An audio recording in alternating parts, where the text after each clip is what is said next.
Hello. Tonight's story is about the greatest frauds and lies in history. If this kind of storytelling helps you relax and fall asleep peacefully, please consider liking the video and subscribing to my channel. Feel free to share in the comments where you're listening from and what time it is. Now, if you're ready, turn off the lights and create a calm, cozy atmosphere. With the soothing crackle of a fireplace in the background, let's begin this captivating journey. In the shadowy corridors of medieval power, where the strains between faith and politics blurred right into a dangerous dance of dominance and obedience, one document stood, specially a forged piece of parchment that altered the path of Western civilization. That is the story of the donation of Constantine, a file so influential, so cunningly crafted, and so devastatingly deceitful that it granted the Pope temporal authority over sizable swaths of Europe and held that vigor for practically 1,000 years. However, behind this religious and political earthquake lay not divine correct, but a calculated lie. On this opening chapter of the finest frauds and lies in history, we peel back the layers of ecclesiastical ambition, medieval propaganda, and intellectual rebellion to reveal a fraud that dictated the fate of kings, emperors, and empires. Part 1. The Forged Gift. The donation of Constantine claimed to be a decree with the aid of the Roman Emperor Constantine the Equality, who ruled in the 4th century advert. Consistent with the report, Constantine, newly modified to Christianity, was once miraculously healed of leprosy by using Pope Sylvester I in gratitude. He bestowed monstrous territories upon the Church, together with the whole western half of the Roman Empire. The document mentioned that Constantine transferred imperial authority to the Pope, making him now not simplest the non-secular leader of Christendom, but in addition the temporal ruler of Rome and the Western world. The significance of such a gesture cannot be overstated. It provided the ethical and authorized foundation for the medieval papacy's claims of supreme vigour. However, there used to be one evident obstacle. The document was once a forgery. Part 2. Origins of the lie. Historic consensus. Now locations. The creation of the donation of Constantine within the 8th century, probably for the period of the reign of Pope Stephen II 752 to 757. On the time, the Papal States were underneath hazard, sandwiched between the crumbling Byzantine manage and the advancing Lombards of northern Italy. Dealing with navy strain and political uncertainty, Pope Stephen grew to become to the rising power of the Franks, led via Pepin the Short, to justify his plea and role. The Church needed historic and authorized precedent for temporal authority, divine endorsement of papal supremacy. For this reason, the donation of Constantine was once doubtless crafted in the Lateran Palace in Rome, written in poor Latin and riddled with an however presented as a sacred imperial decree. Part 3. How it worked. The success of the forgery hinged on one thing: manipulative narrative. Most persons in medieval Europe were illiterate. Manuscripts have been hand-copied and guarded in monasteries. Few questioned church documents, in particular those encouraged with the aid of the Pope himself. The Church wielded the donation like a sword and preserve, a justification for the Pope's authority over kings and emperors. By means of the 11th century, Pope Gregory VII used it to claim dominance over the Holy Roman Emperor during the investiture controversy. The document used to be stated again and again in arguments for papal supremacy in both secular and non-secular issues. Even scholars and clergy, who had doubts, customarily remained silent out of fear, reverence, or political calculation. Part 4. Lorenz, the whistleblower of the Renaissance in the early 15th century. Because the Renaissance dawned and classical studying re-emerged, a not likely hero stepped forward. Lorenzo Valla, a superb Italian humanist and pupil. In 1440, Valla released his noted treatise, De falso credita et imentita donatione Constantini, on the false and cast donation of Constantine, wherein he methodically dismantled the file, making use of philology, learn of language. He recognized anachronisms within the Latin, phrases that didn't exist in Constantine's time, and political concepts alien to 4th century Rome. His common sense was irrefutable. The donation was once a forgery, concocted centuries after Constantine's loss of life. Remarkably, Valla wasn't right away performed or imprisoned. Although his work was controversial, the tides of intellectual inquiry had begun to shift. The Renaissance thirst for truth was once slowly overcoming the medieval reliance on blind religion. Part 5. The political fallout. Despite Valor's revelations, the Church didn't formally admit the forgery for hundreds of years. The donation continued to be mentioned in authorized and theological disputes throughout the late Middle Ages. It wasn't except the Reformation, when Martin Luther and different critics began to vocally denounce the corruption and excesses of the Church, that the document's fraudulence grew to be more widely mentioned. Even then, the papacy hesitated to entirely denounce it. In any case, it had built centuries of authorized and territorial claims on its supposed legitimacy. It wasn't unless 1870, with the autumn of the Papal States and the upward thrust of Italian unification, that the Church's temporal energy crumbled, mockingly. The very territory that the donation supposedly granted the Papal States used to be taken back through the secular state. Part 6. Why IT matters today. You would ask, why does a lie from over 1,000 years in the past topic now? Seeing that the donation of Constantine represents greater than only a fraudulent report. It represents how know-how manipulate, institutional power, and political opportunism can create narratives that reshape history. It additionally stands as a testament to the power of critical pondering, a reminder that reality can pierce through centuries of deception. In many approaches, this solid record was once the original fake information. It reminds us that authority without accountability is hazardous, and that historical claims, irrespective of how sacred or historic, have to continuously be wondered. Closing thoughts. The donation of Constantine is one of the most influential lies ever informed a forgery that reigned for hundreds of years and formed the fate of Europe. However, it additionally planted the seeds of its unraveling. Through scholars like Lorenzo Valla, the light of cause commenced to outshine the darkness of deception. That as we proceed this sequence, we will be able to find more such reviews that twisted the reality, manipulated the lots, and in some instances, converted the sector endlessly. So stick with us as we trip via the hidden alleys of history's finest deceptions. Within the pantheon of destructive historic lies, few rival the sheer scale and penalties of the protocols of the Elders of Zion. In contrast to other forgeries that sought political power or territorial attain, this hoax was a weapon of hate, crafted and deliberately unleashed to incite worry, mistrust, and genocide. It's a file that didn't just deceive, it destroyed. It laid the groundwork for violent pogroms, justified systemic discrimination, and grew to be some of the ideological pillars behind the Holocaust. In this second chapter, we delve into the beginning, spread, and have an impact on a document so dangerous that its echoes can still be heard in whispers of modern conspiracy. Part 1. What are the protocols? The protocols of the Elders of Zion claim to be the secret minutes of an assembly held via a cabal of Jewish leaders who conspire to control the sector. In 24 protocols, the textual content outlines a supposed Jewish plan to control governments, economies, the clique, education, and religion as a way to dominate humanity. The document grants itself as a smoking gun, irrefutable proof of a world Jewish conspiracy, written in an intentionally sinister tone. It portrays Jews as puppet masters, manipulating each major institution from in the back of the scenes. However, the protocols are usually not actual. They are utterly fabricated, a plagiarism wrapped in paranoia, and probably the most notorious anti-Semitic hoax in ultra-modern historical past. Part 2. Birth of a lie in Tsarist Russia. The origins of the protocols trace again to early 20th century Russia, an interval rife with social unrest, fear of revolution, and rising anti-Semitism. The Russian Empire used to be a powder keg of sophistication, tensions, political agitation, and imperial paranoia. Enter the Okhrana, the Tsar's secret police.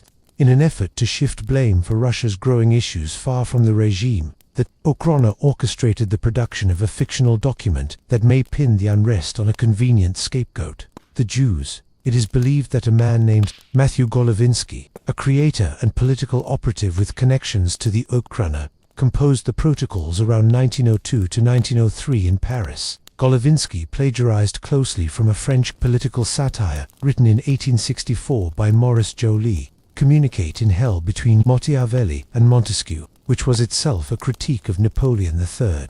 Joly's e-book had nothing to do with Jews.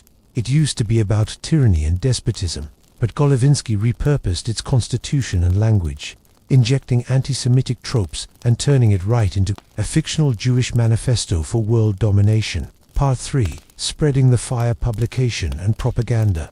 The protocols have been first released in 1903 in a Russian newspaper and later incorporated in a booklet titled The Nice Within the Small by means of Sergei Nilis in 1905.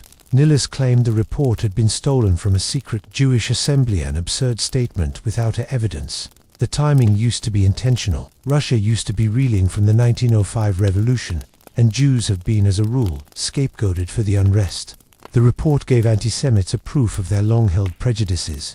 Pogroms broke out across the empire. State condoned and violently achieved attacks on Jewish communities, regardless of being discredited by means of Russian dissidents and intellectuals.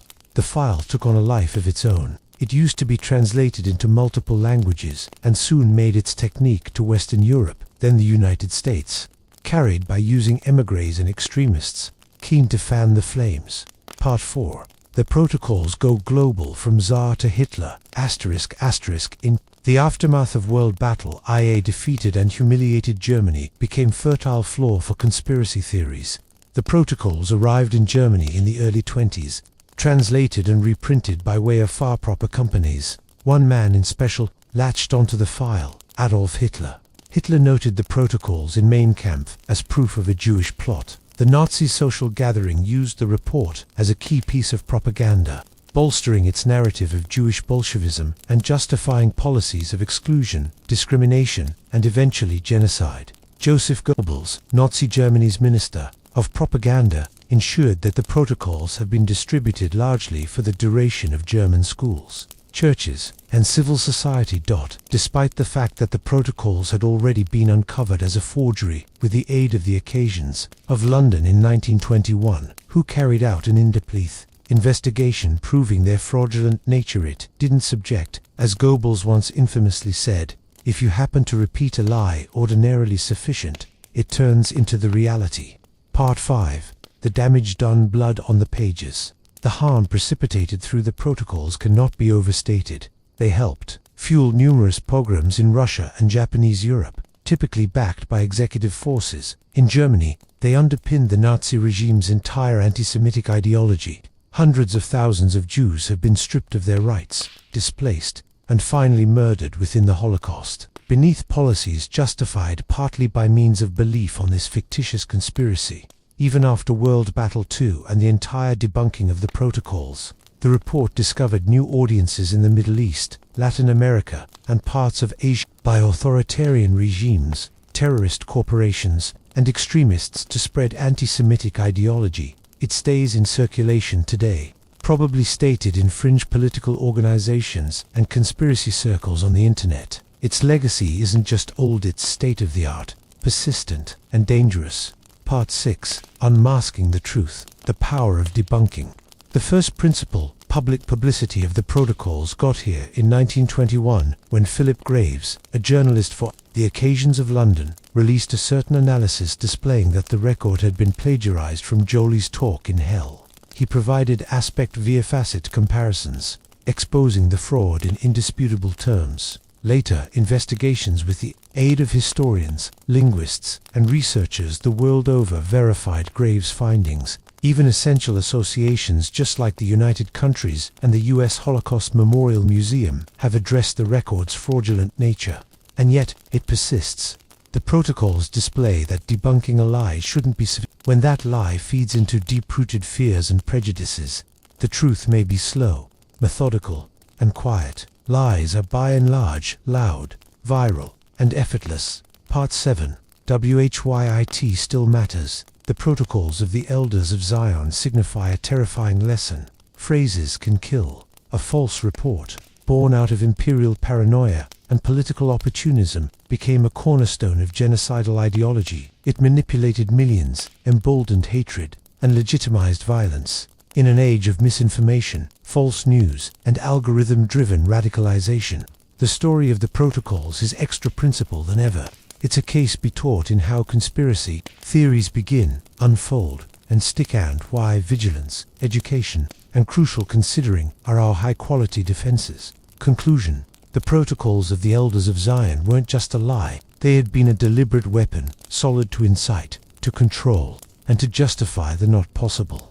Their story is a haunting reminder that essentially the most detrimental lies are not those we believe to be actual, they're those we wish to be real. And as long as worry can be channeled into hatred, the past will proceed to echo into the present. As we transfer forward in this sequence, we'll uncover extra frauds, some infamous, others lengthy forgotten, that formed the sector in approaches, each noticeable and hidden. Subsequent time will explore a different sort of deception, one who seduced an complete empire with gold that by no means existed. Cash, greed, illusion, fall down.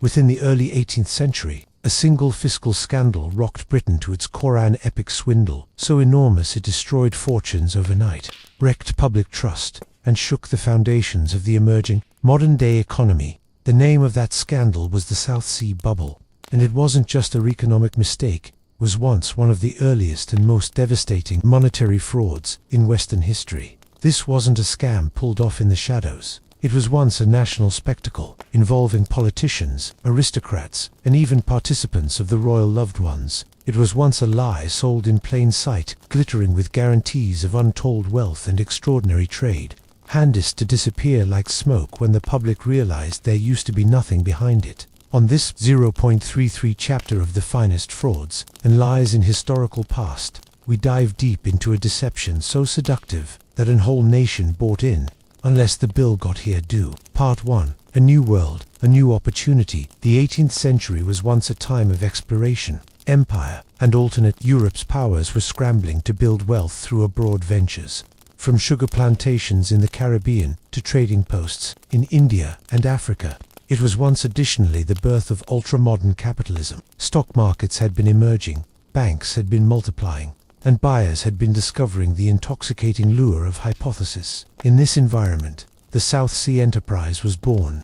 Chartered in 1711 through the British executive, the organization's respectable purpose was once to consolidate and manipulate the countrywide debt incurred for the period of the struggle of Spanish succession. In exchange for assuming a colossal element of the government's IOUs, the company was once granted special trading rights with South the USS, in particular the Spanish colonies. But there was once a catch. Britain wasn't at warfare with Spain anymore, but it surely wasn't precisely at peace both. Many of the South American alternate the Enterprise promised didn't even exist. Nonetheless, that didn't discontinue the manufacturers, founders, and backers from hyping the abilities. Part 2. The sales pitch of the century. The South Sea Company used to be masterful at public members of the family. Executives made indistinct promises of untapped riches, exotic exchange, and astronomical profits. They constructed a myth of unending progressor, get wealthy fast, scheme wrapped within the language of government belief, and a broad empire. 1720. The corporation proposed a daring plan. It could take over the entire countrywide debt of high quality Britain in trade for more inventory. Parliament accredited it, and a financial mania was unleashed. Everybody wanted it. Shares of the South Sea Corporation soared from £100 to over £1,000 in just a matter of months. Traders lined up in the streets to purchase stock. Aristocrats mortgaged their estates. Merchants offered their organizations. Servants pooled savings to invest. Even King George I and his mistresses bought shares. So did Sir Isaac Newton, one of the crucial finest minds in historical past, and the company stored the frenzy going with the aid of creating ever more absurd guarantees, supplying future earnings from exchange routes that hadn't been based, ports that didn't exist, and markets that had certainly not been opened. At one factor, a rival corporation was formed, promising an undertaking of best potential, but nobody to understand what its buyers threw cash at it anyway. This was no longer investing. It was once mass delusion. Part 3. Behind the curtain, the lie revealed the reality was far uglier. The South Sea Corporation wasn't producing profits from trade. There were no large shipments of silver or goods coming from the Americas. What little alternate they managed, like the notorious Jacinto contract to sell slaves to Spanish colonies, was once minimal and poorly performed. As a substitute, the enterprise used to be paying out dividends and propping up its stock cost with cash from new buyers. This was, in essence, an early Ponzi scheme reliant on hype, hypothesis, and continuous inflows of capital. And at the back of the scenes, enterprise administrators had been manipulating the market. They issued new shares at the same time secretly, selling their own. They bribed individuals of Parliament to go favorable laws. They cast balance sheets. They created an phantasm of unstoppable success all constructed on lies. But each bubble bursts. Part 4. The crash of 1720. By using the summertime of 1720, truth caught up. Rumors commenced to unfold. Confidence began to crack. Savvy buyers tried to cash out. Panic took keep. In a topic of weeks, the percentage fee plunged from over £1,000 to beneath £100.1. Nows have been ruined. Lifestyle savings vanished. Families have been pushed to poverty. Suicides spiked. Banks collapsed. Debtors' prisons overflowed. Sir Isaac Newton, who had invested and made an early revenue, again to the market late in the mania, and misplaced a fortune. He's famously quoted as pronouncing, "I can calculate the motions of the heavenly bodies, but not the insanity of guys." The complete British economic system used to be thrown into chaos. Part 5. Scandal, reckoning, and political fallout. Public outrage was once volcanic. The residents of Commons launched an inquiry. Investigators uncovered an outstanding web of fraud and corruption. Politicians, including Chancellor of the Exchequer John Aislabie, had been uncovered for taking bribes and manipulating legislation. Many South Sea Company executives were arrested. Aislabie was once expelled from Parliament and imprisoned in the Tower of London. A couple of directors had been forced to forfeit their wealth. However, justice was once uneven. The monarchy and its closest allies had been protected. Many of the elite escaped with reputations dented. However, fortunes intact to prevent a whole financial cave-in. Parliament enacted rescue measures, redistributing South Sea Corporation shares and transferring some property to extra steady institutions, just like the financial institution of England. Nonetheless, the harm was once finished. Public trust in markets, government and elite associations had been shattered. Part 6. Lessons from the bubble. The South Sea bubble was once more than an economic disaster. It was a cultural and political trauma moment that exposed just how effortlessly greed can blind a society, how lies can fuel a frenzy, and the way even essentially the most knowledgeable minds can fall for illusions after they owed a profit. It also helped shape the modern-day world. It inspired early discussions of fiscal regulation, insider buying and selling, and corporate governance. It established the threat of state-subsidized speculation. It left at the back of literature, satire, and political cartoons that captured the insanity of the age. Jonathan Swift, Daniel Defoe, and Alexander Pope all wrote in regards to the bubble. The phrase South Sea Bubble grew to be a shorthand for all grand illusions. Part 7. Parallels to today. What makes the South Sea Bubble so haunting is how timeless it feels. Its echoes may also be heard in the dot-com bubble of the late 1990s, the 2008 global economic concern, brought about with the aid of poisonous mortgages and shadow banking, the upward thrust of cryptocurrency scams, NFT hype, and cutting-edge day Ponzi schemes. We live in an age where markets still run on reports on perception. When enough people feel, the illusion turns into truth, unless it doesn't, and the cycle repeats. Conclusion. The South Sea Bubble reminds us that probably the most dangerous lies should not whispered in the dead of night, but shouted from rooftops, written in legal contracts, and endorsed by using kings. It wasn't just an inventory scam. It used to be a countrywide delusion, crafted through intelligent fraudsters, fed through political greed, and enabled with the aid of the dream of effortless riches. In our subsequent chapter, we'll turn to an excellent older story of advised in the shadows of mythology, politics, and war, the story of a wood horse left on the gates of a metropolis. Few studies have embedded themselves within the human creativeness fairly like that of the computer virus's story of cunning deception, legendary warriors, and the fall of a mighty metropolis. Whether or not you see it as fantasy or historical allegory, the story is universally recognized as a masterstroke of strategic fraud. Greater than 3.0 years later, the term computer virus is still used to explain any deceitful tactic hiding a some safe risk. It's the normal false gift, a symbol of how lies and trickery can accomplish what brute drive are not able to.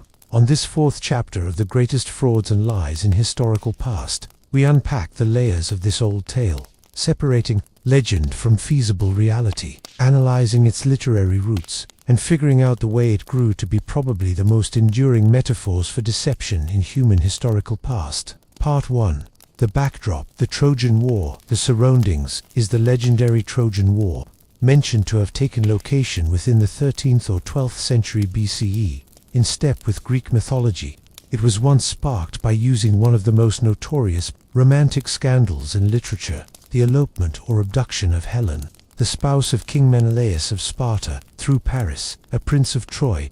In retaliation, Menelaus's brother, Agamemnon, rallied a coalition of Greek kings and launched 1,000 ships to Troy. For 10 years, the Greeks laid siege to town. 10 years of bitter warfare, with legendary heroes like Achilles, Odysseus, and Hector combating underneath divine have an impact on. However, despite all their force and methods, Troy would now not fall. Its partitions had been too strong, its defenders too resolute. The Greeks, annoyed and exhausted, wanted a brand new plan. That's when cunning, no longer bravest, received the day. Part 2. The strategy of deception, Odysseus's plan.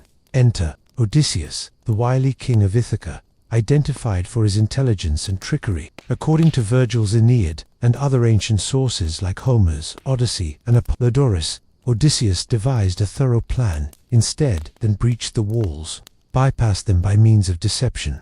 The Greeks would fake to give up the struggle, sail away, and leave at the back of a parting reward for the Trojans. A gigantic wood horse. Within, hidden in its whole belly, would be a strike staff of elite Greek infantrymen. The idea was once both theatrical and psychological. The Trojans, warfare-weary and keen for victory, would convey the horse inside of their partitions as a logo of triumph, a trophy from their defeated enemies. And beneath the quilt of nighttime, the Greeks would emerge from the horse, open the gates for the returning army, and sack the city from inside. Part 3. The deception unfolds in step with lifestyle. The plan used to be carried out with masterful precision. The Greeks burned their tents, boarded their ships, and sailed to a regional island to remain hidden. Handiest, the horse remained, together with a single man left in the back of Sinan, a Greek who posed as a deserter. Sinan used to be introduced earlier than the Trojan leaders. With feigned tears and trembling voice, he informed them a compelling lie that the Greeks had left him in the back of as a sacrifice to appease the gods. He claimed the horse used to be an applying to Athena, the goddess of wisdom and warfare, and that destroying it might bring doom to Troy. Lots of the Trojans believed him. Priam, the aged king of Troy, ordered the horse to be brought into town, but no longer each person was once convinced. Part 4. Cassandra and Laocoon, voices ignored to figures. In specific, warned towards accepting the horse. Cassandra, the daughter of Priam and a prophetess, cursed through Apollo.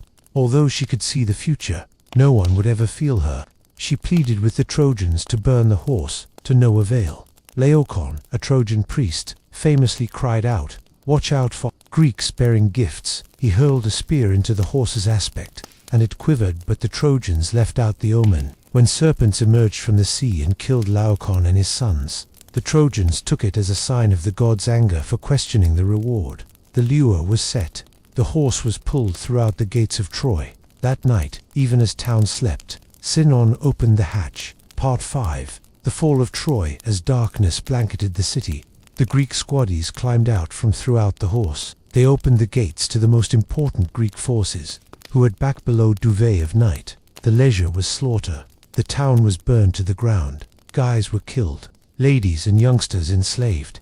King Priam used to be murdered on the altar. Queen Hecuba and the remaining royal household were taken as prisoners, and the once mighty Troy used to be diminished to ashes. The Greeks had sooner or later received no longer by way of drive, however by way of fraud. Part 6. Fact or fiction. The historical debate was once the malicious program real. Most brand new historians feel the story, as informed by way of Homer and Virgil, is mythologized, but no longer always pure fiction. That the Trojan battle itself could also be rooted in an actual clash. The old city of Troy, also called Wylusa, has been excavated in present-day Turkey. On the site of Hisarlik, the place layers of destruction match the timeline of the alleged conflict. Some scholars suggest the malicious program might have been a metaphor for a siege engine like a battering ram or mobile tower, a symbolic illustration of a misleading tactic, like sabotage or infiltration.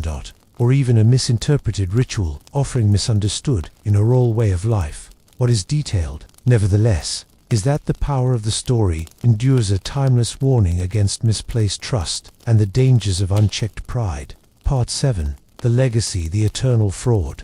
The phrase computer virus has survived, not just as a narrative however, as a thought. In cybersecurity. It refers to malicious application disguised as official applications. In politics. It describes infiltration by enemies cloaked as allies. In industry. It warns of presence that seem too good to be actual. The computer virus is the archetype of deception as approach, and its legacy echoes via ultra-modern war, intelligence operations, and even psychological manipulation. It reminds us that probably the most effective lies are these, wrapped in sincerity, disguised as kindness, and delivered as presence. Conclusion: whether delusion or historic memory, the story of the worm is a foundational legend of deception. It teaches us that energy isn't normally won on the battlefield and that a single good executed lie can fall down even the strongest walls. That as we proceed on this sequence, we'll transfer from ancient delusion to statavia, exploring a lie so convincing it fooled historians, journalists,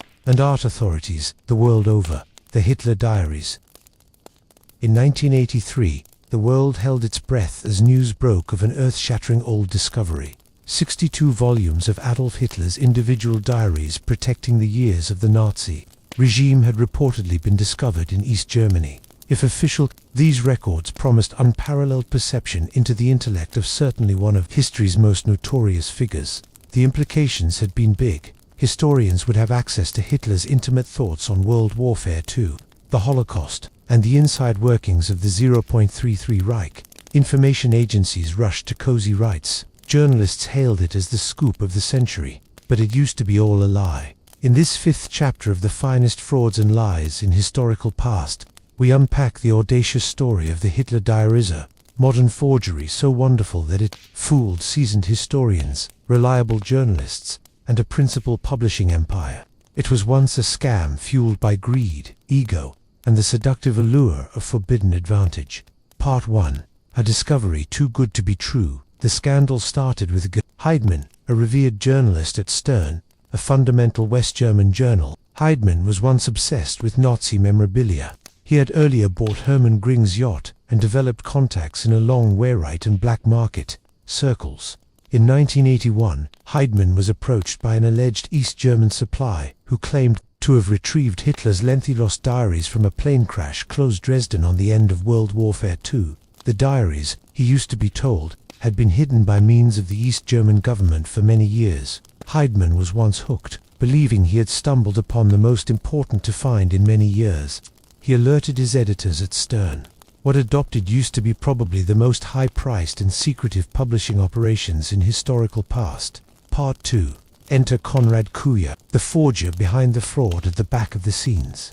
The mastermind was now not an East German archivist. However, a petty criminal and compulsive liar named Konrad Kuja. Kuja was a low-level seller of forged Nazi memorabilia who had been faking files, signatures, and artwork for years. He had an amazing ability for mimicking Hitler's handwriting and sought, using cheap notebooks and low to artificially aged pages. Kuja created over 60 volumes of false diaries entire, with swastika emblems and difficult narrative detail. He offered these to Heidemann for huge sums, pocketing over 9 million Deutschmarks over a couple of years. The two guys operated under a shroud of secrecy, smuggling the false diaries across the Iron Curtain, inflating fees, and deceiving every person around them. Ironically, Heidemann was also a sufferer. He believed the diaries were real, unaware that his trusted source used to be manufacturing them in a modest condo in Stuttgart. Part 3. The Global Storm. Stern, the Times, and the bidding war. By using 1983, Stern had got the full set of diaries and started to devise an explosive media campaign. They paid hundreds of thousands for uncommon rights and held a press convention with a lot fanfare. The news was once picked up all over the world. The Sunday instances within the UK and Newsweek in the USA scrambled to buy in newsletter rights. The inside track used to be hyped as some of the finest historical breakthroughs of the century. To add credibility, Stern consulted a small circle of historians, including Hugh Trevor Roper, a British historian identified for his work on Nazi Germany. Underneath gigantic pressure and given confined access to the diaries, Trevor Roper declared them seemingly genuine. His endorsement lent enormous weight to the in-finding and precipitated and global frenzy. Part 4. The cracks begin to show, however. Not everybody was once satisfied. Skeptics swiftly noted oddities. The diaries have been full of ancient errors, anachronisms, and inconsistencies. Hitler's voice in the textual content lacked nuance, sounding everyday and overly mild. The substances used, glue and paper, didn't fit 40s requirements. Additionally, Hitler was identified for his public oratory and dictations, no longer private, handwritten reflections. There was once no prior file or suggestion of diary writing. Eventually, stress established two habits: a scientific analysis. When forensic specialists from the West German Federal Archives examined the files, the reality was once undeniable. The diaries have been fakes. The paper and glue were submit conflict. The ink used to be modern day. The content was plagiarized or invented. The whole thing had been an difficult hoax. Part 5. Collapse and consequences. The fallout was once instantaneous and catastrophic. Stern's fame collapsed. Senior editors resigned. Authorized battles ensued. The Sunday instances confronted immense embarrassment. Hugh Trevor Roper, as soon as a towering mental figure, noticed his credibility severely broken. Konrad Kuja and Gerd Heidemann had been each arrested and charged with fraud. In 1985, Kuja was sentenced to 4.5 years in jail, and Heidemann obtained 4 years and 8 months. For the duration of the trial, Kuja entertained the court with reports of his forgery procedures and nonchalant demeanor. He grew to become anything of a people anti-hero, an ironic twist, since the ancient weight of his crime. Part 6. The motives why it worked. How could such an obvious fraud be triumphant only for a short time? The reply lies in a toxic mixture of greed. Journalists, publishers, and broadcasters smelled status and fortune. Ego. Everyone desired to be related to a historical scoop. Old fascination. The thriller surrounding Hitler stays a magnetic pull for researchers and the general public alike. Bloodless war secrecy. The thought that East Germany had concealed files for decades lent the hoax a layer of plausibility. Negative verification. Stern rushed to put up without thorough scientific authentication. It was once a bideal storm of carelessness, ambition, and the hunger for headlines. Part 7. The legacy of the Hitler Diaries. The Hitler Diaries scandal grew to be a landmark case in journalism, ethics, fraud prevention, and ancient integrity. It sparked better emphasis on document verification in ancient research, deeper scrutiny of media, sensationalism, public mistrust in journalism for the duration of a touchy, bloodless struggle interval. The case also highlighted how even more proficient societies are vulnerable to fraud, especially when that fraud is wrapped in emotion, thriller, and the promise of untold secrets and techniques. Kuja, as soon as released, capitalized on his infamy. He offered legitimate Kuja forgeries and even regarded on German television. He died in 2000, unapologetic and amused by way of the worldwide chaos he had precipitated. Conclusion. The Hitler Diaries were not simplest a journalistic disaster. They were a world reminder of how easily reality will also be forged, and how speedily intent can be abandoned in the face of a sensational story, greater than only a forgery. The diaries had been a mirror held as much as society's obsession with scandal and revelation, proving that within the pursuit of headlines, even essentially the most absurd lies can masquerade as reality. As we proceed on this sequence, we flip subsequent to a scientific fraud, one who fooled the finest minds of the 20th century and derailed evolutionary biology for decades. The infamous Piltdown Man.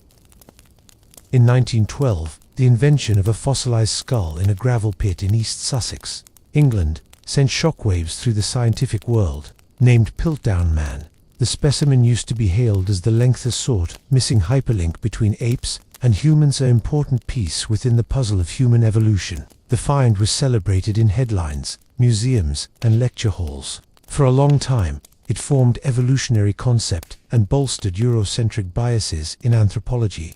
However, at the back of the thrill lurked a huge lie. It wasn't until over 40 years later, in 1953, that the truth came out.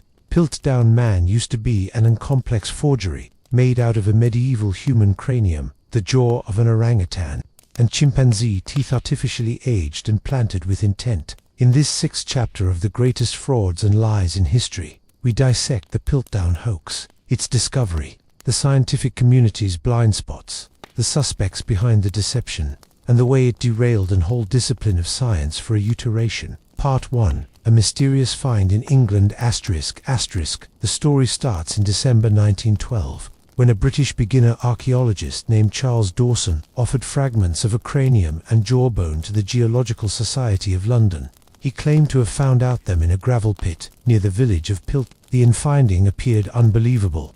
The skull had a significant brain case, like a present-day human. However, the jaw used to be more applicate, lacking the typical simian features. The blend suggested a creature with each human intelligence and primate ancestry, at a time when evolutionary science was still establishing. This find perceived to bridge the gap between man and apa, lacking hyperlink, that many had speculated about, considering that Darwin's beginning of species. The fossil was once named Eoanthropus dawsoni, Dawson's Dawn Man. Part 2. A nation's pride, why IT was embraced. Why did the scientific world and, particularly the British establishment, embrace the Piltdown discovery so eagerly? First, it fit the narrative many wanted to feel. Britain had now not produced any big human ancestors, not like Germany Neanderthal or France Cro-Magnon. Piltdown provided a sense of countrywide status in the growing field of paleoanthropology. Second, the fossil effortlessly verified biases. It placed human evolution in England, prompted giant brain evolved early, and supported theories favoring intelligence because the using force in human progress, 0.33. The find used to be endorsed by using revered figures, together with Arthur Smith Woodward, a senior paleontologist at the British Museum, who co-announced the invention with Dawson. Over the next few years, extra fragments were discovered at Piltdown together with an enamel, an elephant molar, and a primitive device-strengthening notion within the website's authenticity. Few puzzled it. Part 3. Early doubts and suspicions despite fashionable acceptance. Not each person was satisfied. The mismatch between the cranium and jaw used to be atypical. The jawbone didn't appear to fit the cranium naturally. The dog's enamel, found out later, regarded unusually small and closely worn, more steady with human dentition, but inconsistent with the ape-like jawbone. Some scientists, especially from the United Kingdom, voiced skepticism. French, American, and German researchers famous the inconsistencies, but were by and large brushed aside or overlooked with the aid of the British institution. In the meantime, no identical fossils had been discovered in other places, as more ancient human ancestors had been unearthed around the world. Notably in Africa and Asia, Piltdown Man began to seem more and more out of location. Still, it would take a long time for the whole reality to emerge. Part 4. The unraveling. The truth. In 1953, within the early 1950s, technological advances allowed scientists to take a better look at the Piltdown fossils. In 1953, a crew led by means of Joseph Weiner, Kenneth Oakley, and Wilfred LeGros Clark performed a series of rigorous exams on the stays. The outcome was stunning. Fluorine analysis showed the bones weren't historical at all. They have been only some 100 years ancient. The jawbone was once from an orangutan, while the cranium was once from a medieval human. The teeth had been filed all the way down to make them appear more human. The bones had been artificially stained with chemical substances to provide them an aged, fossilized look. Piltdown Man used to be an entire fabrication, a deliberate hoax designed to deceive. Part 5. Who did the prime suspects to nowadays? The identity of the hoaxer is debated. A couple of suspects have emerged. Charles Dawson, the absolutely offender. He had a history of forgeries and discoveries that later became out to be suspicious. Many believe he planted the fossils himself to acquire repute and acceptance via elite scientific associations. Arthur Conan Doyle, sure, the creator of Sherlock Holmes. He lived regional, used to be excited about fossils, and a few claim the hoax used to be a satirical revenge on the scientific institution for mocking spiritualism. This idea is interesting, however, lacks solid proof. Martin Hinton, a staff member on the Average Historical Past Museum, after his death, a trunk with stained bones and instruments matching the Piltdown coaching used to be discovered amongst his belongings. Pierre Teilhard de Chardin, a French Jesuit priest and paleontologist who was once rewarded in the course of some of the discoveries. Nonetheless, No concrete proof hyperlinks him to the fabrication. Whoever used to be accountable. The hoax was meticulously planned and expertly completed. Part 6. The impact science misled. The Piltdown hoax had deep consequences. For over 40 years, it misled researchers, shaping theories round a non-existent evolutionary pathway. It delayed acceptance of genuine hominid discoveries in Africa, similar to Australopithecus africanus, which were extra constant with human evolution, but dismissed, considering they didn't match. Piltdown. It created an enduring embarrassment for British science, showing how nationalism and confirmation bias would override function scrutiny. It led to a re-evaluation of scientific protocols. After the hoax, larger emphasis used to be placed on peer evaluation, cross-institutional evaluation, and forensic verification in paleoanthropology. Science recovered, but not without scars. Part 7. Lessons from Piltdown. The Piltdown man hoax is more than simply an embarrassing chapter in scientific history. It's a case betrayed in self-deception, groupthink, and how human ambition can compromise fact. It reminds us that even professionals will also be fooled, in particular when a discovery aligns with what they want to feel. Science shouldn't be immune to fraud, and ought to constantly protect towards it. Valuable considering and independent verification are significant to the integrity of study. In these days, the Piltdown remains are displayed now, not as a discovery, but as a warning and artifact of deceit that hijacked the story of human origins. Conclusion. The story of Piltdown man indicates us how fragile actuality may also be within the face of ambition, and the way lengthy a lie can live if wrapped within the gown of authority. For a long time, the scientific world stood on a basis of sand, unaware it had been developed on a deliberate lie. As we continue this ride via deception, fraud, and delusion, our subsequent chapter will move into the religious realm, exploring a relic that captivated the trustworthy for centuries, the Shroud of Turin. It might be essentially the most revered and most controversial devout artifact in Christian historical past. A protracted linen fabric bearing the faint photo of a bearded man who seems to have suffered crucifixion. Hundreds of thousands consider it to be the actual burial shroud of Jesus Christ, a sacred relic wrapped around his body after the crucifixion. For hundreds of years, the Shroud of Turin has been commemorated, debated, investigated, and replicated. It has survived hearth, struggle, and controversy. To some, it is tangible proof of the resurrection. To others, it's the most complicated medieval forgery ever created. In this 7th chapter of the greatest frauds and lies in history, we delve into the mystery of the Shroud of Turin, its origins, its ride by means of historical past, the science that uncovered its secrets, and the enduring belief that continues to divide scientists, theologians, and skeptics alike. Part 1. The Shroud. Emerges a mysterious debut in France. The first undisputed look of the shroud came about in 1354. In the small French village of Liry, it was once displayed by using a knight named Geoffroy de Charny, who claimed it was once the burial material of Jesus. The photo on the fabric confirmed the front and back of a person's physique, bearded, with wounds on the arms, feet, and part, and what gave the impression to be bloodstains from a crown of thorns. Instantly, it drew pilgrims and skepticism. In 1389, the neighborhood bishop of Troyes, Pierre Darkish, wrote to Pope Clement VII, denouncing the shroud as a clever forgery and accusing an unnamed artist of getting confessed to portray it. Regardless of this, the Pope allowed its persevered show so long as it wasn't claimed to be the real shroud. That this contradiction, veneration, without verification, set the tone for hundreds of years of debate. Part 2. From France to Italy. The shroud's perilous journey within the late 15th century. The shroud handed into the arms of the robust Conde of Savoy. It was moved to Chambéry, and in 1532, it narrowly escaped destruction in a fireplace that left scorch marks and water stains still seen at present. In 1578, the fabric was relocated to Turin, Italy, where it remains today,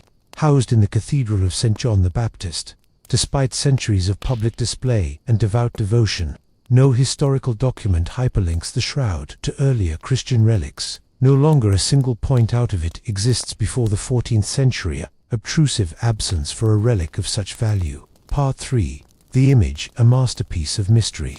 Probably the most perplexing aspect of the shroud is the photo itself. It is not painted within the average field. There are not any brushstrokes, no pigment, and the picture seems only on the very surface fibers of the linen. When photographed for the first time in 1898, by way of novice photographer Secondo P, the poor snapshot printed striking small print facets, no longer comfortably seen to the bare eye. The photographic terrible gave the image a three-dimensional, lifelike best, sparking a frenzy of interest. Supporters claimed this proved its authenticity, arguing that no medieval artist could have created such a picture without trendy capabilities of photographic negatives. The mystery deepened, and so did the obsession. Part 4. Modern science enters the fray. The 20th century investigations. Because the 20th century unfolded, scientists from various fields commenced studying the Shroud. In 1978, a bunch of American scientists known as the Shroud of Turin Study Project (STURP) conducted broad tests. They concluded the photo used to be now not painted or scorched, and might not have been created by using identified creative approaches. Their findings leaned closely on the aspect of mystery, not necessarily authenticity, but probably the most explosive outcome came in 1988, when radiocarbon dating was once performed, via 3 impartial labs in Oxford, Zurich, and Arizona. Their findings: the linen of the shroud dated to between 1260 and 1390 advert. This time frame flawlessly aligned with the first recognized look of the shroud within the 14th century. The conclusion was devastating to believers. The shroud was a medieval forgery. Part 5. Controversy and counterclaims. The scientific battle continues. Radiocarbon relationship should have settled the controversy, however it deans. Tingle quotes T. Critics of the 1988 study raised a couple of aspects. The sample used for courting got here from a nook of the shroud that were repaired in the middle a long time. Some believed the material had been contaminated by centuries of dealing with smoke and fireplace, skewing the outcome. Others suggested that the shroud, possibly much older however, that the illness masked its proper age. In response, multiple new checks have been proposed, including spectroscopic analysis, pollen report, weaving patterns. Some outcome hinted at possible Middle Jap origins, while others advised artistic systems like dust rubbing or acid etching could have created the picture. Regardless of these theories, no definitive alternative relationship has reversed the 1988 carbon test verdict. Part 6. Faith vs. Fraudit matters. To believers, the shroud is more than fabric, it is sacred, divine, and untouchable. To skeptics, it's the greatest, devout hoax ever perpetrated, possibly crafted to inspire piety, manipulate pilgrims, or enrich a church or knights searching for impact. So why does the shroud matter? Faith. For hundreds of thousands, the shroud represents proof of the crucifixion and resurrection. Whether or not reliable, or now not, it reinforces belief. Forgery. If created within the 14th century, it's a masterclass in deception, artistry, and psychological manipulation. Science. The shroud continues to task latest instruments. Despite decades of analysis, many questions stay unanswered. Historical past. The shroud is a lens via which we view the intersection of faith, art, politics, and science across centuries. The reality of the shroud may under no circumstances be identified with absolute certainty. However, its have an effect on is indisputable. Part 7. A forger's masterpiece, or a holy relic. If the shroud is a forgery, then it is arguably essentially the most brilliant and enduring one in religious, historical past. Its creator would have wanted competencies of anatomy, entry to linen weaving tactics, methods of image construction, centuries ahead of their time. It'll have been created utilizing a bas-relief sculpture, paint or pigment methods that later vanished, or a now lost chemical method. Or, as some nonetheless think, it is usually authentic, created by unknown means, a astonishing imprint left by way of the body of Christ himself. The shroud stays a replicate, reflecting what we wish to look: faith or fraud, miracle or manipulation. Conclusion. The Shroud of Turin is not only a cloth, it's a symbol of the everlasting human struggle between notion and evidence. Whether or not sacred relic or skillful false, its vigor lies not just in what it is, however, in what individuals believe it to be. As we move ahead in this series, our subsequent chapter investigates one of the most audacious and good orchestrated financial lies of all time. The South Sea bubbler tale of greed, manipulation, and economic catastrophe in 18th century Britain. Within the early 18th century, the British Empire stood on the threshold of industrial greatness, flush with vigor, following the warfare of Spanish succession and eyeing untapped foreign markets. England was once a rising monetary titan. It was for the period of this age of growth and optimism that a corporation with a reputation as giant as its guarantees emerged. The South Sea Corporation, claiming unparalleled profits from exchange with South the US, the corporation looked like a dream funding. Prominent politicians, merchants, and aristocrats poured their fortunes into its inventory, convinced they have been shopping into a golden future. The South Sea Corporation used to be not purely an organization. It became a national obsession, a logo of wealth, status, and today's capitalism. However, what lay underneath the surface used to be considered one of history's most audacious fiscal deceptions. That is the story of the South Sea bubbler tale, of greed, fraud, political corruption, and financial fall-down. At its top, it dazzled the British public with guarantees of boundless wealth. When it burst, it practically brought the empire to its knees. Part 1. A company without commerce. The South Sea Company used to be founded in 1711, no longer as a trading powerhouse, but as a monetary maneuver. Britain's countrywide debt, swollen by means of battle, was once spiraling out of managed. The concept used to be cunning. Consolidate the federal government's money owed with the aid of turning creditors into shareholders of our organization. Promised exclusive exchange rights in the profitable South American markets controlled by means of Spain. In thought, the South Sea Organization would thrive on a monopoly of slave trading and commodity trade with the Spanish colonies. Surely, however, Britain was now not at peace with Spain, and trade was once nearly non-existent. The complete premise rested on political myth, not business feasibility. However, this didn't topic. Traders had been informed what they wanted to listen to. Limitless profit just beyond the horizon. The organization's shares started out to trade, at first at £100. By the point the bubble reached its peak, that number would explode. Part 2. The masterminds, schemers in silk and powdered wigs at the back of the scenes. A cabal of elite, financiers, speculators, and government officers orchestrated the bubble. Chief amongst them used to be John Blunt, a superb but unscrupulous businessman who understood no longer most effective markets. However, mass psychology, Blunt's genius lay in packaging a near fable into the seductive language of countrywide salvation. He proposed a colossal debt for fairness swap, whereby the South Sea Company would assume over £30 million of British executive debt in trade for brand spanking new share offerings. To raise share costs, Blunt and his associates started out paying out big bribes and loans to politicians, including King George I's mistresses, excessive rating ministers, and even the Chancellor of the Exchequer, John Aislabie. In return, Parliament granted the enterprise ever more favourable terms and authorised backing for its operations. Soon, the bubble computer was once in full motion. Part 3. Stock mania. Britain loses its mind by way of 1720.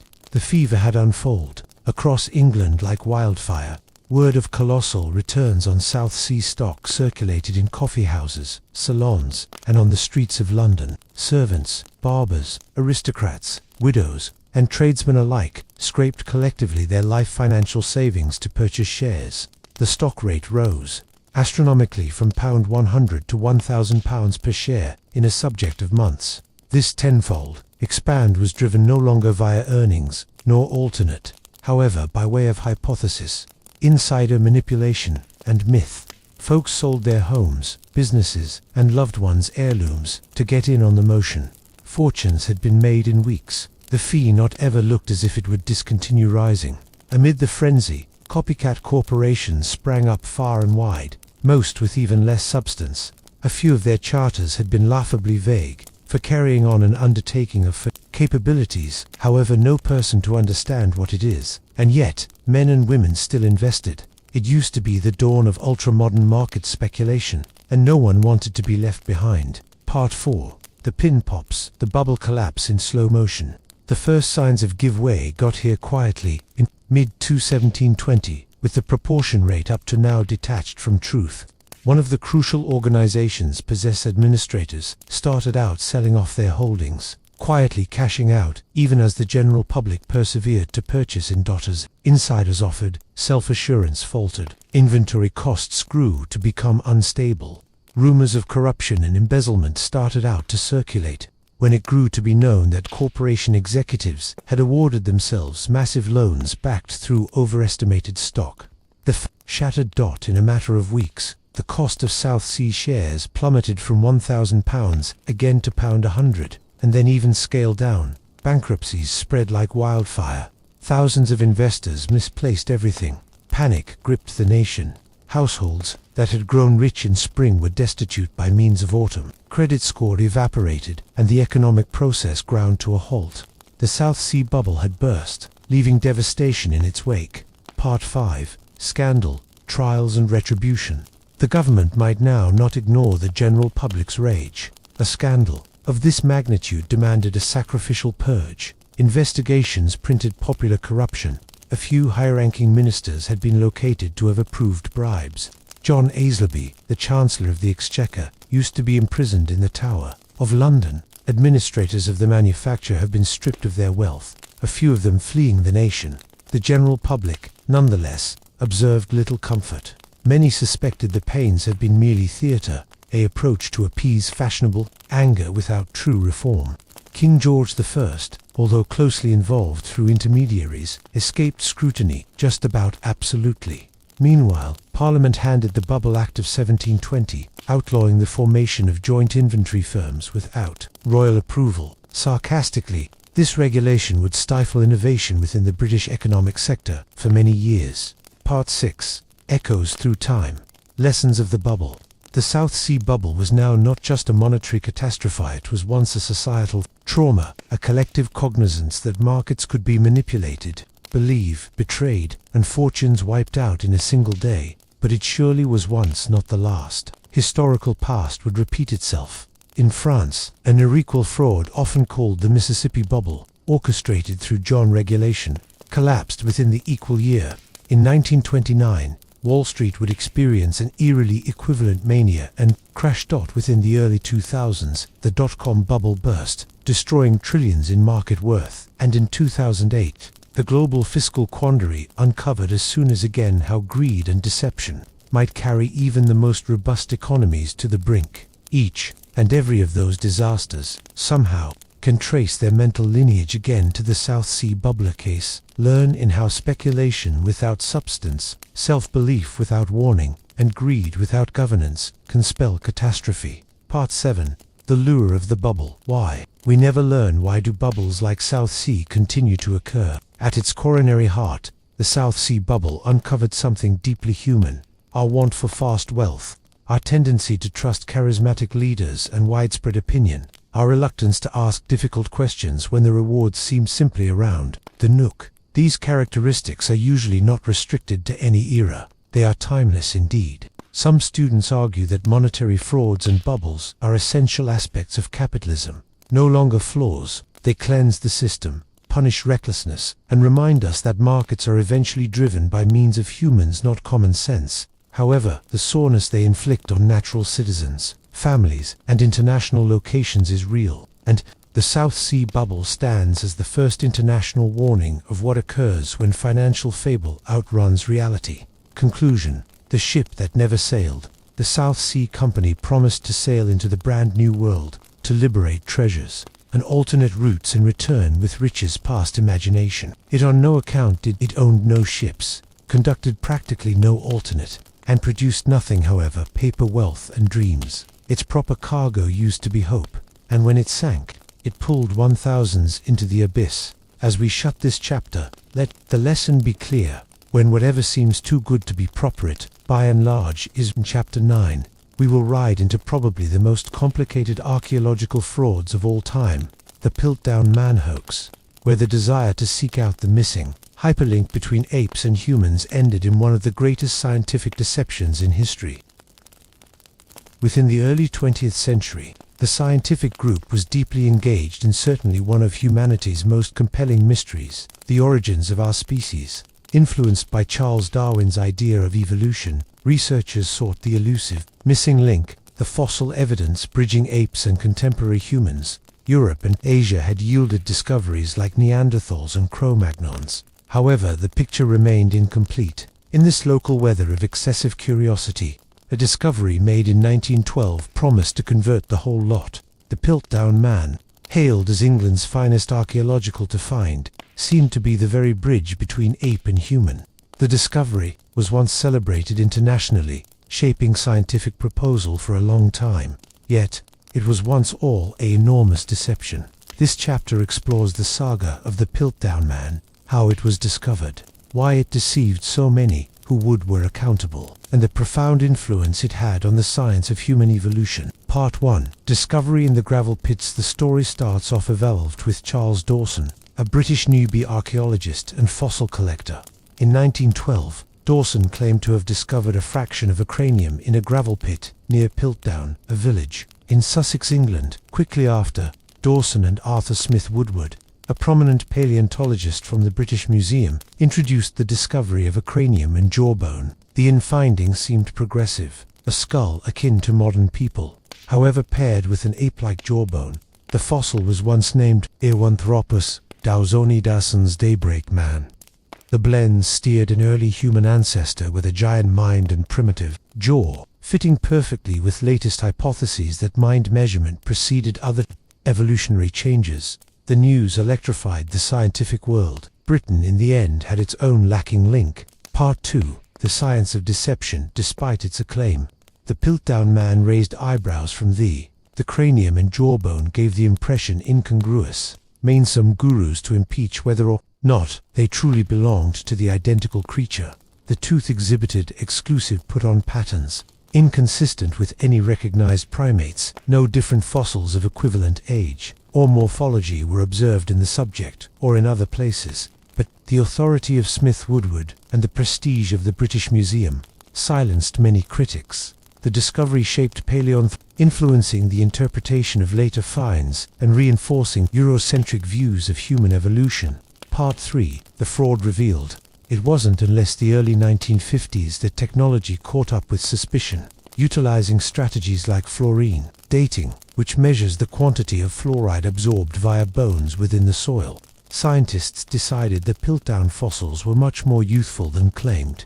Further examination printed the skull fragments were from a contemporary human, dating just a few hundred years ancient. The jawbone got here from an orangutan, artificially stained to match the cranium's coloration. The teeth had been filed down to disguise their real origins. The bones had been chemically treated to show up aged. The revelation shocked the world. The Piltdown Man was an elaborate forgery. Part 4. Who was behind the hoax? The identification of the hoaxer stays unsure. However, speculation facilities on a couple of suspects. Charles Dawson, the main suspect, given his history of questionable discoveries and skills in forgery. Arthur Conan Doyle, the creator of Sherlock Holmes' lived neighborhood and was once recognized to mock the scientific institution, fueling some theories. Martin Hinton, museum assistant with access to substances used in the forgery. Despite numerous investigations, no conclusive proof has ever been located. Part 5. Impact on science and legacy.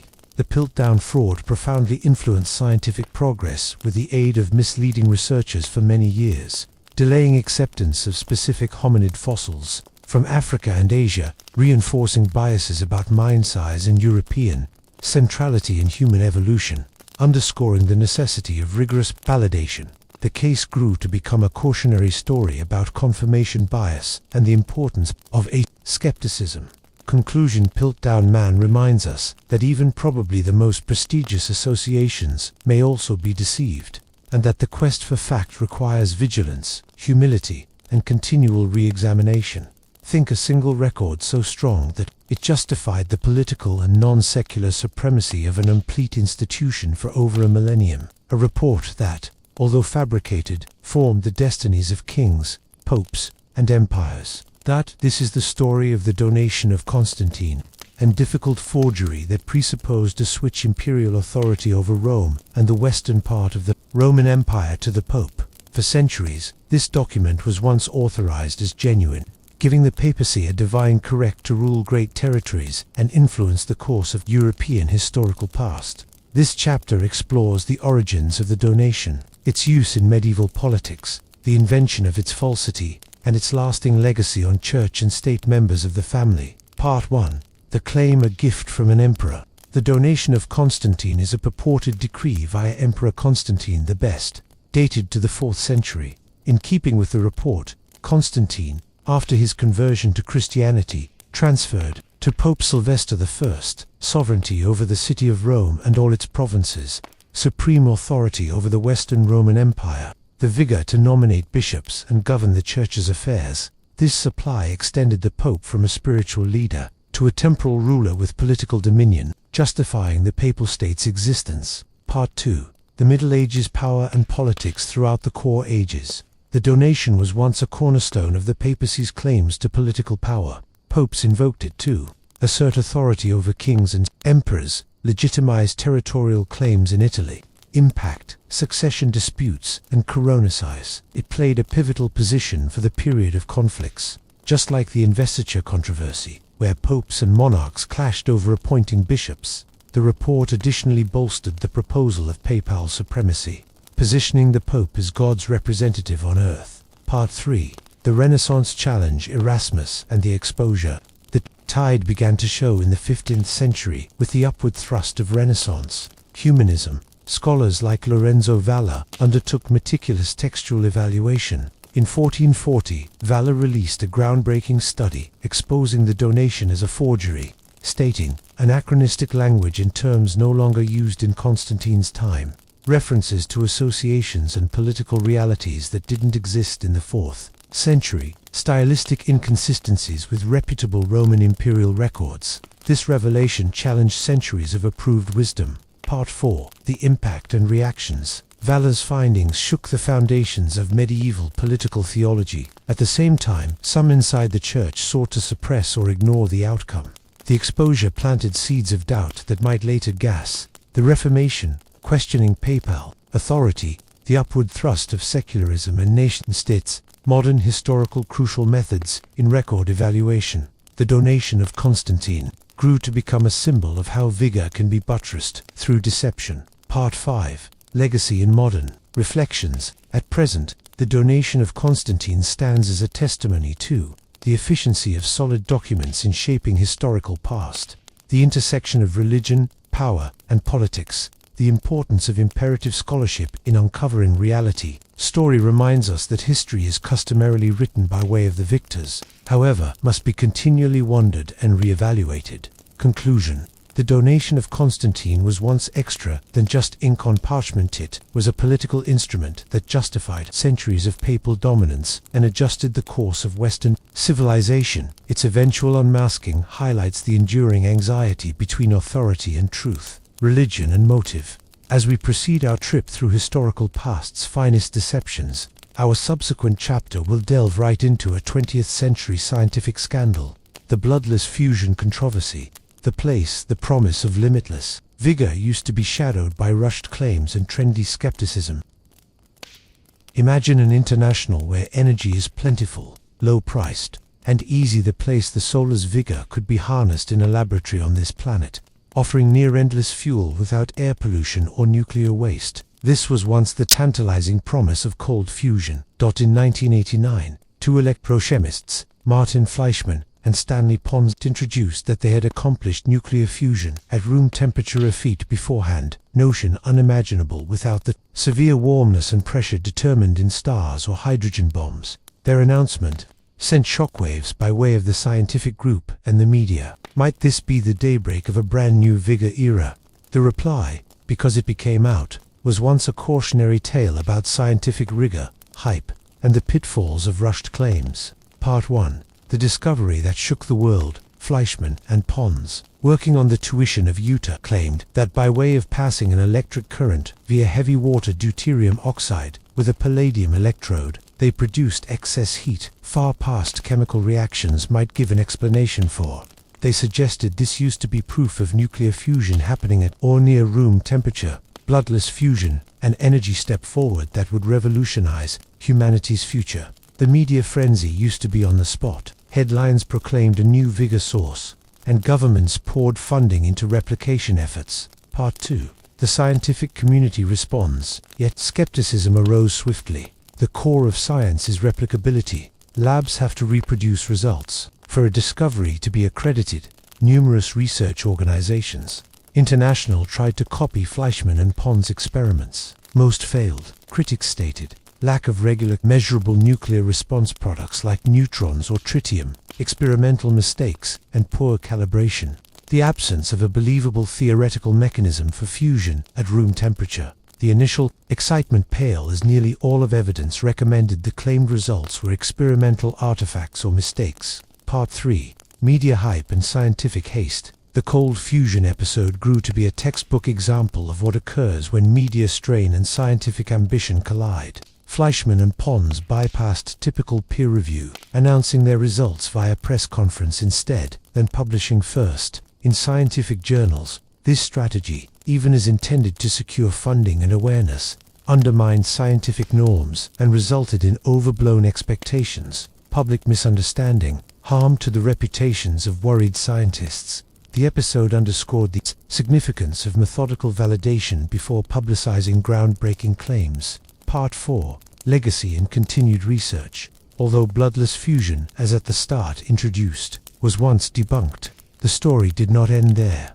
Some researchers persevered to explore low-power nuclear reactions, LENR, making an attempt to have an understanding of anomalous warmth phenomena. Whilst mainstream science stays skeptical, a small community persists, driven by way of the hope of achieving easy vigor breakthroughs. The bloodless fusion controversy additionally influenced how scientific outcomes are communicated, the relationship between media and science, policies on funding and peer evaluate. Part 5. Lessons learned. Bloodless fusion teaches us significant classes.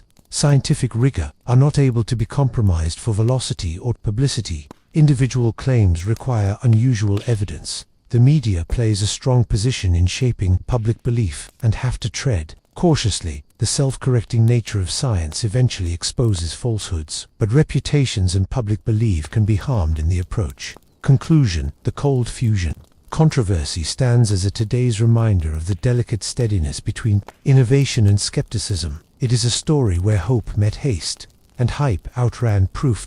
As our journey by means of history's greatest frauds continues, the subsequent chapter will discover one of the most infamous monetary scams of the 21st century, the Enron scandal. The place company greed and deception introduced on a huge scale in the 1990s.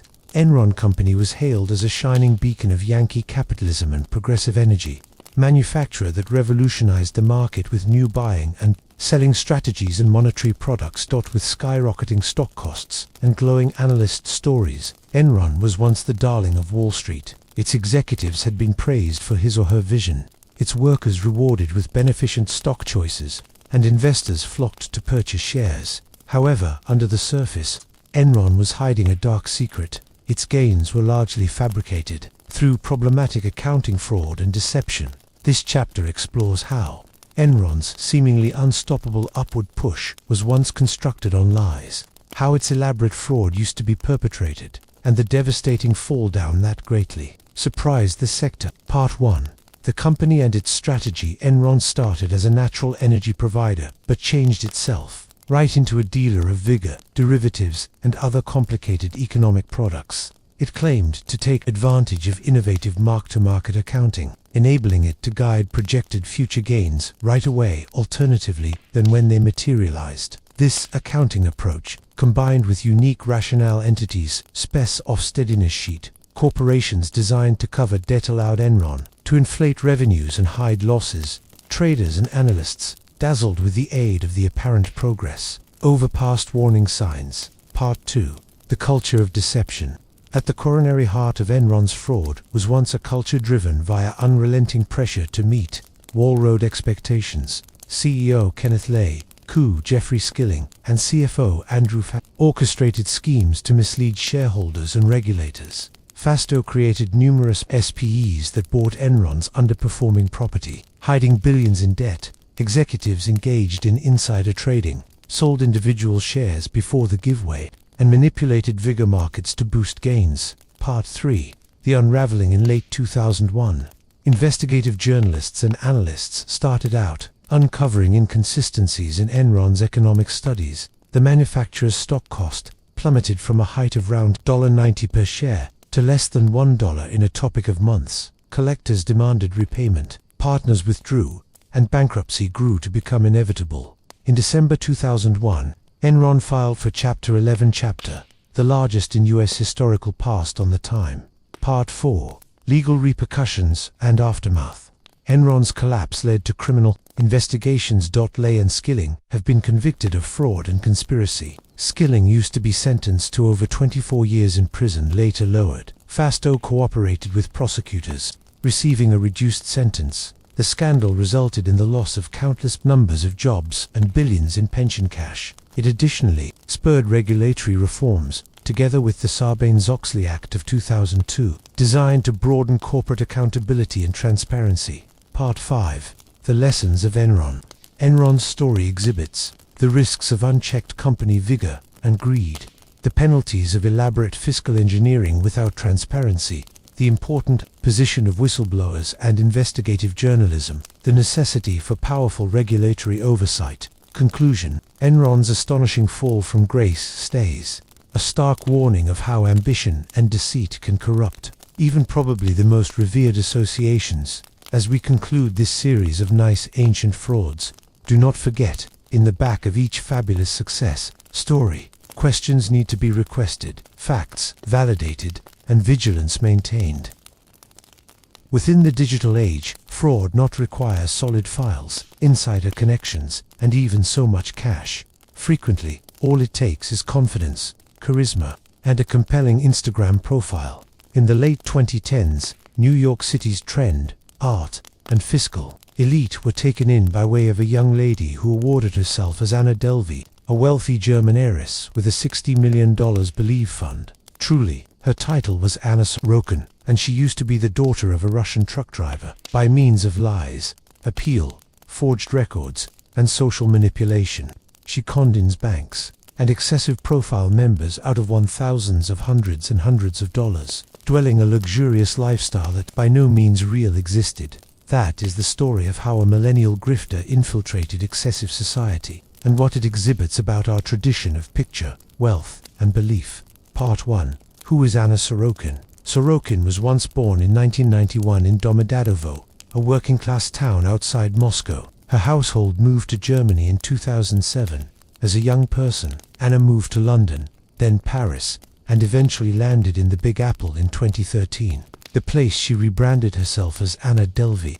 She crafted a backstory. She used to be a rich heiress from Germany, waiting for her giant Believe fund to be released as she worked on launching a glamorous arts membership known as the Anna Delvey Basis. Her new identity was curated all the way down to the smallest details: excessive finished clothes, luxurious hotels, personal automobiles, and a disdainful air of wealth. Part 2. The grift unfolds. Anna's ripoff labored not through brute force, however, by way of social engineering.